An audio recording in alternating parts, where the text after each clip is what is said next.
Pues bueno, gente, vamos a iniciar de una vez el devocional y a orar y agradecer a Dios por este tiempo, ¿vale?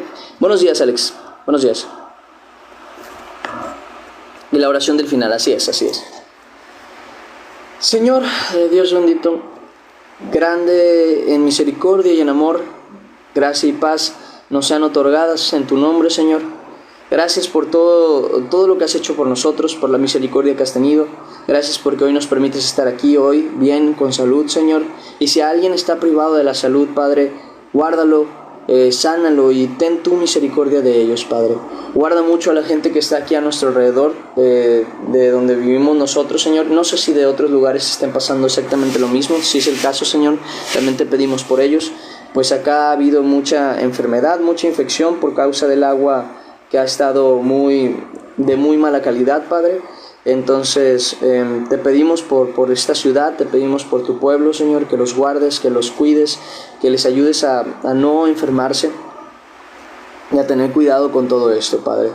Que tu gracia y tu verdad nos llenen y tu amor sea nuestro sustento, nuestra verdad y algo que nosotros podamos otorgar a los demás. Te lo pedimos en el nombre de Cristo Jesús. Amén y amén. Ahora sí, esto se encuentra en el segundo libro de Reyes, capítulo 9, versículo 1 al 13. Segundo libro de Reyes, capítulo 9, versículo 1 al 13. Dice de la siguiente manera, ahí está, lo acomodo, la palabra del Señor.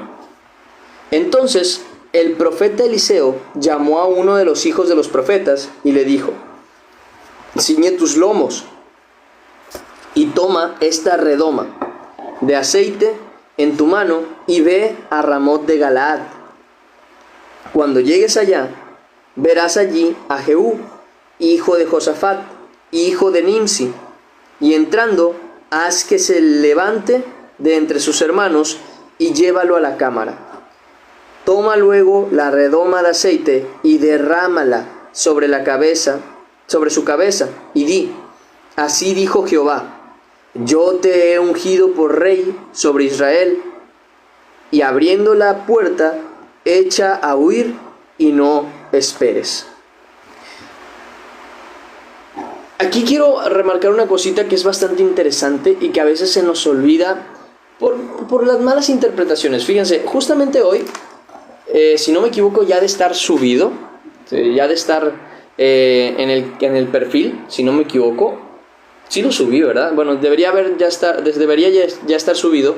Acabo de subir un video que se trata justamente de una enseñanza, y en esa enseñanza se menciona una cuestión que estamos viendo justamente aquí. Perdón, cierto, se me olvidó voltear esto.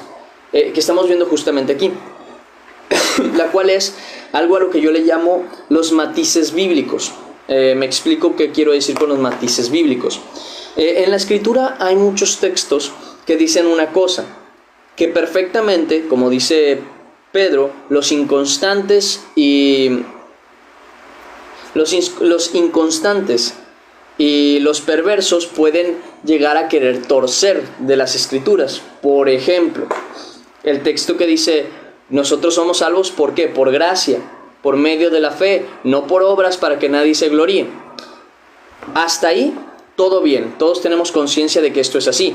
No somos salvos por lo que hacemos, sino que somos salvos porque Cristo hizo la obra que nos dio salvación y nosotros fuimos salvos por ello. Sin embargo, este texto, si estuviese solamente así, muchas personas lo tomarían como un pretexto al sacarlo de su contexto para poder decir: bueno, entonces yo no tengo que hacer nada, ni estoy en la obligación de hacer nada, porque no tiene nada que ver con mi salvación. Y aunque yo no haga nada bueno, pues yo soy salvo, cuando no es así. Pues, como lo vemos ahora sí en Santiago, que es el texto al que yo le llamo el matiz bíblico, justamente se encuentra este texto juntamente con cuando dice: ¿podrá esa fe salvarle? Cuando dice que la fe sin obras es muerta. Bueno, es exactamente lo mismo. Entonces, quiero dejar esto en claro. Hay muchas partes de la Escritura que dicen una cosa y pareciera, si uno no tiene conciencia, no lee bien y no tiene, pues por así decirlo, en conciencia el Espíritu Santo, va a pensar que es una contradicción cuando no lo es, sino que da un matiz para que la persona que ya había entendido un tema lo pueda, sí, válgame la redundancia, matizar y tener una conciencia más clara de lo que Dios quiere decir. Por ejemplo, eso de que no somos salvos por obras sino por fe, que no somos salvos ni siquiera por fe nuestra, sino más bien por la gracia de Dios. Eso es algo que nosotros conocemos, pero Dios nos aclara, sí, son salvos sin obras, pero las obras sin fe y la fe sin obras no existe. No puede salvar esa fe. En otras palabras, la fe que se demuestra que es verdadera es la que consigo lleva obras. Entonces ahí vemos ese matiz justamente de la fe, de que actuar como un hijo de Dios es la consecuencia de tener fe en la salvación de Dios, por dar una claridad mayor. Hay otros matices y en el video de hoy justamente hablaba de uno de esos, de la cuestión de no hacer nuestra justicia delante de los hombres para ser visto de ellos. Y como decía yo, que tampoco es llegar al extremo de querer ocultar todo lo bueno que hacemos como si estuviéramos haciendo algún crimen.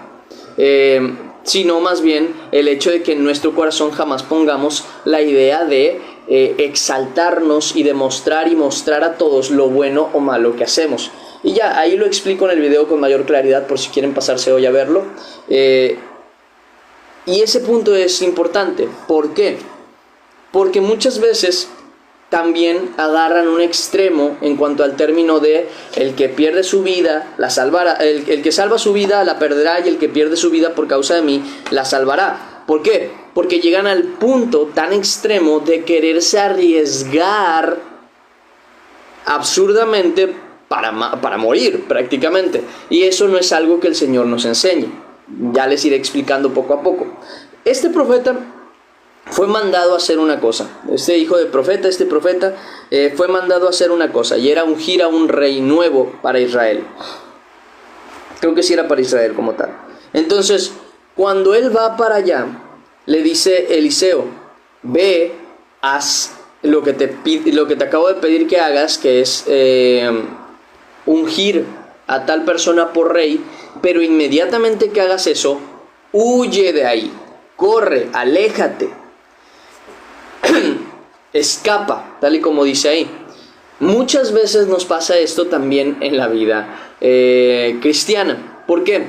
Porque sabemos que lo que teníamos que hacer ya lo hicimos, pero aún así queremos estar ahí hasta que nos hagan algo malo, incluso, por así decirlo, toreando o tentando a la suerte o tentando a Dios, para ser más exacto, para ver si alguien nos hace algo. Doy un ejemplo, ¿no? Un trabajo en donde sabes que no te quieren, un trabajo en donde sabes que no te conviene estar, y donde sabes que de alguna manera le desagradas a la gente por ser creyente, y de alguna manera tú estás buscando, tal vez inconscientemente, sufrir una situación solamente para decir: miren, yo soy justo, ellos no. Y en realidad lo que está pasando es que estás siendo muy imprudente, haciendo tú mismo que te puedan atacar. Doy un ejemplo de esto. Sabes perfectamente que dentro del trabajo, no se te permite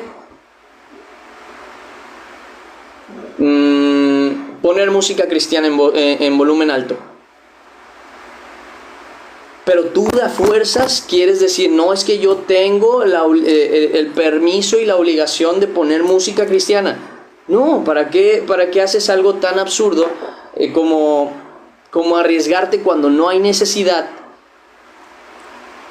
Cómprate unos audífonos, póntelos y escucha la música que necesitas. Y si alguien se te acerca, nunca te niegues a hablar de Dios. Esa es la única cosa que sí debo aclarar. Ahora bien, si te fue mandado a hacer algo, hazlo. Si por ejemplo Dios te dice: no, pues háblale al hermano, a la persona que está a un lado tuyo, que es tu compañero de trabajo, y háblale de la palabra, y tú te acercas y le hablas de la palabra y por eso te metes en problemas, está bien, porque estás obedeciendo a Dios, pero no cuando no hay necesidad. Vamos a dar un ejemplo de esto, más bien vamos a ver en la escritura cómo lo dice Jesús. Mateo capítulo 10, versículo 22. Jesús también lo muestra cuando da las indicaciones a los apóstoles. Mateo capítulo 10, versículo 22, que dice, hablando de este Cristo sobre el Evangelio, dice: y seréis aborrecidos de todos por causa de mi nombre, mas el que persevere hasta el fin, este será salvo. Cuando os persigan en esta ciudad, huid a la otra, porque de cierto os digo que no acabaréis de recorrer todas las ciudades de Israel antes que venga el Hijo del Hombre. El discípulo no es más que su maestro, ni el siervo más que su señor. Bástale a su discípulo ser como su maestro y al siervo como su señor.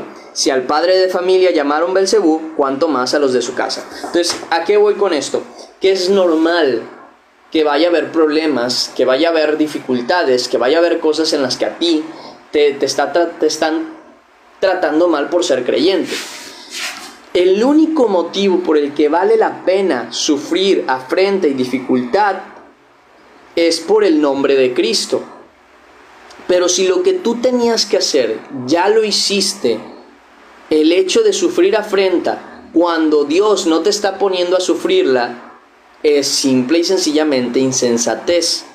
Por ejemplo, imagínense a este hombre. Ahí llega y unge un nuevo rey. Pero dice: yo no tengo por qué huir. Yo no hice nada malo. Yo hice lo que Dios me mandó a hacer. Que Dios me defienda. Estás tentando a Dios.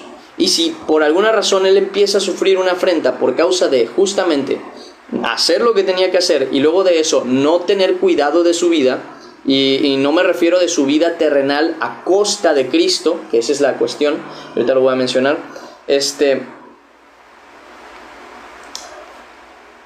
si él no tiene cuidado de eso, es su insensatez la que lo lleva justamente a sufrir esas cosas. Porque es verdad, imagínense en un grupo de amigos en los cuales tú ya les hablaste de la palabra, ya les hablaste de Cristo, ya les hablaste del amor, de la fe, de lo que Dios quiere hacer con ellos, y ellos te dicen: no, ya no nos hables de esto, ya estamos cansados de estarte escuchando. Y tú sigues ahí esperando que incluso te dejen de hablar, te critiquen, te juzguen, para poder tú exaltarte a ti mismo moralmente hablando y decir: miren, yo les quise hablar la verdad, les quise dar justicia, les quise dar amor, y ellos mira cómo me tratan. Hombre, es normal, porque si ya viste que realmente no te quieren ni te reciben la palabra, ¿qué haces ahí? ¿Dios te mandó a sufrir por ello? No. Entonces, ¿qué haces ahí? Porque va a haber ocasiones en las que sí vale la pena sufrir afrenta. ¿Cuándo? Cuando te dicen: niega a Cristo. Haz esto para salvarte, por ejemplo. Tú subes, esto yo lo he llegado a ver, subes una publicación en donde mencionas tú personalmente en tu red social que amas a Cristo, que la verdad, que esto, que aquello, que tú predicas incluso, podría ser. Y en tu trabajo te dicen: ¿sabes qué? Mira, las normas que tenemos es que si tú predicas la palabra de Dios, no puedes estar en esta empresa, así que, y si hay empresas que hacen eso, así que o borras esos videos y quitas tus cosas religiosas de tus redes sociales, o te tendremos que despedir. Bueno, ahí vale la pena recibir el despido. ¿Por qué? Porque te están pidiendo ir en contra de Dios para salvar tu vida. Ahí es donde sí entra el texto bíblico que dice que el que quiera salvar su vida la perderá, y el que pierda su vida por causa de Cristo la salvará. No cuando está sucediendo algo y tú dices: a ver, que me ataquen. No es de esa manera. Incluso Pablo vivió esta situación. Segunda carta a los Corintios, capítulo 11, versículo 32, que dice: en Damasco, dice Pablo, el gobernador de la provincia del rey Aretas guardaba la ciudad de los damasenos para prenderme, y fui descolgado del muro en un canasto por una ventana, y escapé de sus manos. Ahí vemos una situación donde él tuvo que escapar. ¿Escapó porque se avergonzara de Cristo? ¿Escapó porque no amaba a Dios? No. Escapó porque así mismo el Señor lo dice: si no os reciben en una ciudad, id a la otra, porque no terminaréis, les dice el Señor, de recorrer justamente todas las ciudades de Israel antes que venga el Hijo del Hombre. Entonces, ¿qué dice? Ustedes tienen una tarea, ustedes tienen un trabajo que hacer, cúmplanlo. Y si no lo pueden cumplir ahí, si no los quieren recibir ahí, váyanse de ahí, procuren su vida, porque cuando tengan que perder su vida por Cristo, la van a perder. Pero cuando no, ¿para qué somos insensatos y la perdemos? Son situaciones así, es principalmente eso. Entonces, es empezar a entender esas cuestiones de, si no va en contra de Dios, el procurar mi vida está bien, pero si va en contra de Dios el procurar mi vida, ni mi vida vale suficiente para negar a Cristo. Es ahí donde vale la pena perder la vida por Cristo, para que en ningún momento sean insensatos y se pongan en la situación, por ejemplo, están en un lugar público predicando la palabra del Señor y justamente ven que vienen policías a quererlos arrestar porque están predicando la palabra del Señor. Ustedes no tienen la necesidad de tener que sufrir esa situación porque, seamos sinceros, no están cometiendo ningún crimen. Entonces, váyanse de ahí, con su permiso, Dios les bendiga, vámonos. ¿Para qué? Si ya cumplieron con lo que tenían que cumplir, hablar la palabra del Señor. No van a contradecir ni van a negar a Cristo, pero ¿para qué se ponen ahí a que los lastimen, a que los maten prácticamente, cuando no es lo que Dios les está pidiendo? Lo que Dios está pidiendo es, si de tu vida depende que tú me niegues o que me... ¿cuál es la palabra que expresa esto? De que me confieses delante del mundo, entonces vale la pena que pierdas tu vida por mí.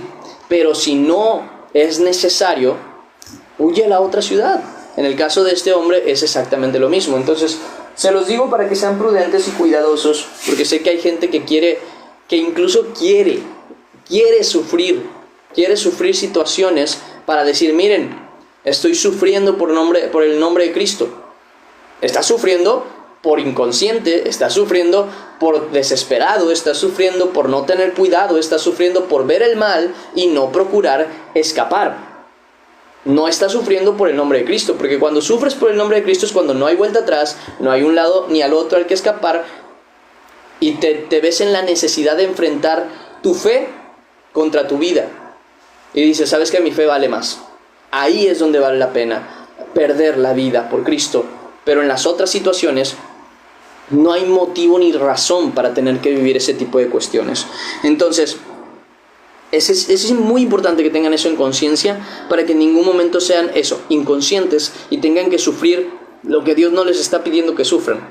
Habrá ocasiones en las que sí, habrá ocasiones en las que no. Directamente habrá ocasiones en las que no tiene sentido. Y yo tengo un ejemplo en la cabeza incluso. Conozco una persona que tuvo un detalle en una iglesia por predicar la verdad. Ni siquiera era una persona que estaba dando problemas en la iglesia, ni mucho menos, sino que directamente por lo que creía, por lo que entendía de la palabra y lo que defendía, al final de cuentas empezaron a bloquearlo de grupos, empezaron a quitarlo de lugares, empezaron a sacarlo prácticamente sin decirle nada. Se notó, vamos a decirlo así, y diría el desprecio, pero sería más, no sé cuál sería la palabra para definir el rechazo por lo que esta persona creía.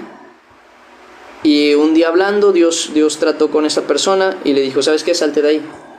Tal y como dice la Escritura, si no os quieren en una ciudad, sacudid vuestros pies como protesta contra ellos y salid de ahí. O sea, no hay nada más. El que no os recibe a ustedes, no me recibe a mí, ni al que me envió. Entonces, eso era lo más sabio. ¿Por qué? Porque si se quedaba ahí, pues lo iban todavía a rechazar más, a lo mejor le iban a hacer caras, no los iban a querer recibir, en algún punto incluso los podían expulsar. ¿Y qué necesidad tenía de sufrir todo eso si lo que tenía que hacer ya lo hizo? Ninguna. Entonces quedarse ahí ya sería insensatez propia. Ya no sería por el nombre de Cristo, sino que sería insensatez propia, pues lo que tenía que hacer ya lo hizo. Entonces ese tipo de cuestiones son a las que yo me refiero y a las que la Escritura se refiere cuando uno tiene que tener cuidado, pues de no ser insensato principalmente. No vale la pena perder la vida cuando no es para glorificar a Dios, y no vale la pena guardarla cuando es para negar a Cristo. Es así de simple. O para negarse a hacer lo que Dios te mandó. Pero en este caso, por ejemplo, vemos esta situación, ¿no? De que a este profeta justamente le dicen, ve y úngelo y escapa. Y dice, fue pues el joven, el profeta, a Ramot de Galaad. Cuando él entró, he aquí los príncipes del ejército que estaban sentados, y él dijo, príncipe, una palabra tengo para decirte. Jehú dijo, ¿a cuál de todos nosotros? ¿Cuál de todos los príncipes? Y él dijo, a ti, príncipe. Y él se levantó y entró en casa. Dice, y el otro derramó el aceite sobre su cabeza y le dijo, así dijo Jehová, Dios de Israel, yo te he ungido por rey sobre Israel, pueblo de Jehová. Herirás la casa de Acab, tu señor, para que yo vengue la sangre de mis siervos los profetas, y la sangre de todos los siervos de Jehová, de la mano de Jezabel. Y perecerá toda la casa de Acab, y destruiré de Acab todo varón, así al siervo como al libre en Israel. Y yo pondré la casa de Acab como la casa de Jeroboam, hijo de Nabat, como la casa de Baasa, hijo de Ahías. Y aquí me voy a detener un segundo, porque fíjense que la palabra de Dios siempre es muy clara en este tema. ¿Y en qué tema? En que siempre de lo siempre las mismas consecuencias le suceden a las mismas personas que actúan de la misma manera. ¿A qué voy con esto? Muchas veces nosotros queremos creer que somos diferentes en muchos aspectos. Pensamos que somos diferentes en lo que hacemos, en las decisiones que tomamos, y a veces no nos damos cuenta que estamos actuando exactamente igual que muchas otras personas que se han equivocado en lo mismo que nosotros nos estamos equivocando, y que pensamos al mismo tiempo que ellos pensaban que no iba a pasar nada. Aquí le está diciendo, Acab va a terminar como Jeroboam. ¿Por qué? Porque Acab hizo exactamente lo mismo que Jeroboam, y la consecuencia es la misma.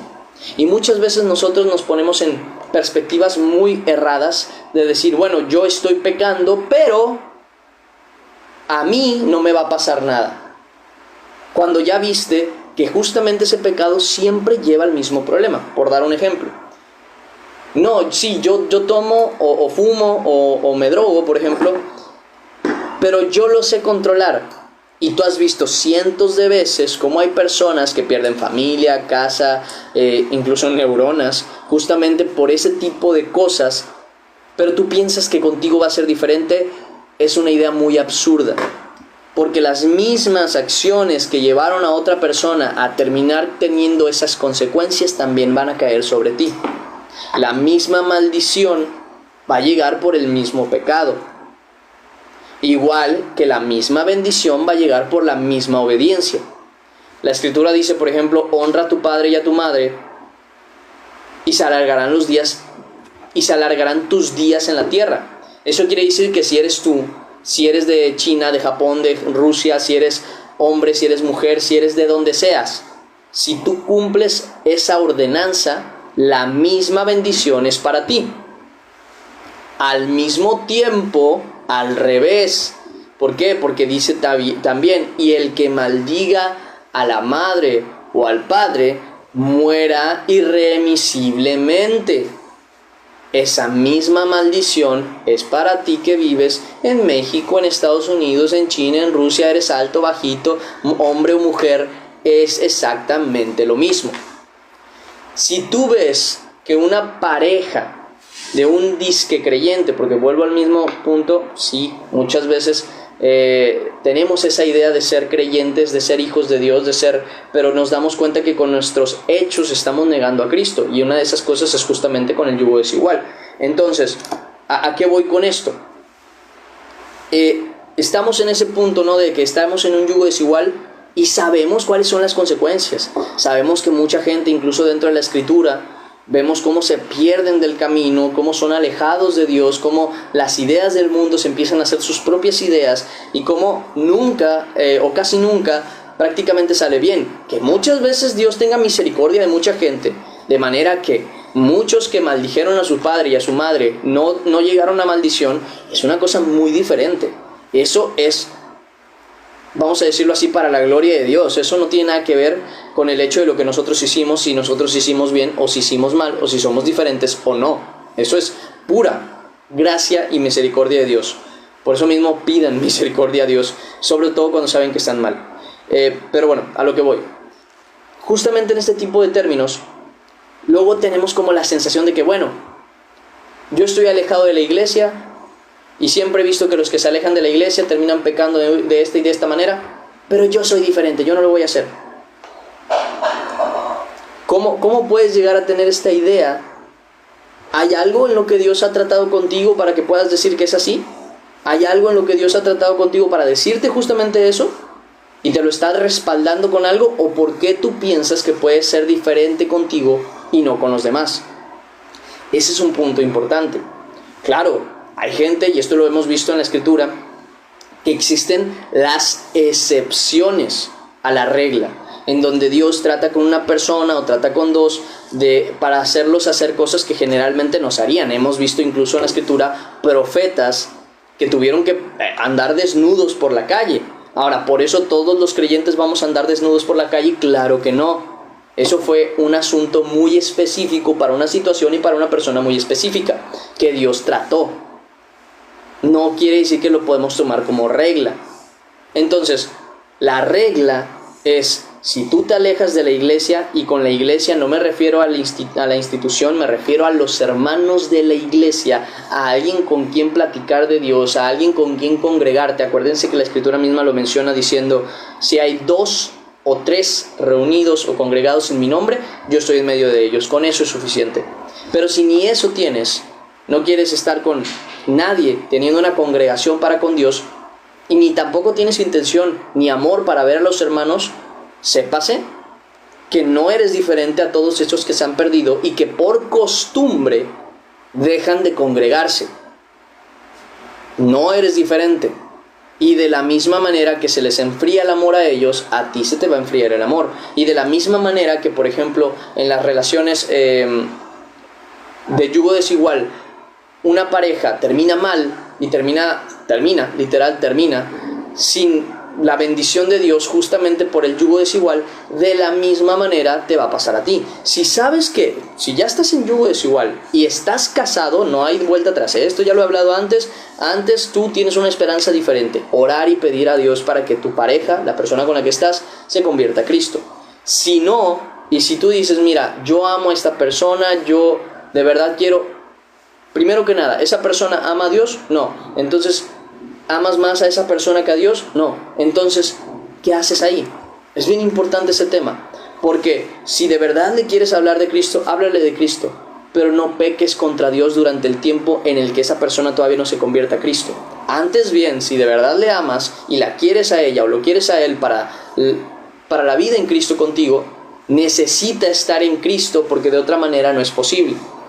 En otras palabras, háblale de la verdad, que llegue a Cristo antes de siquiera darle la idea de que pueden andar, para que cuando esa persona llegue a Cristo y Cristo la alcance y de verdad dé los frutos del Evangelio, entonces sí puedas hablar con Dios y puedas hablar con esa persona y empezar una verdadera relación en Cristo.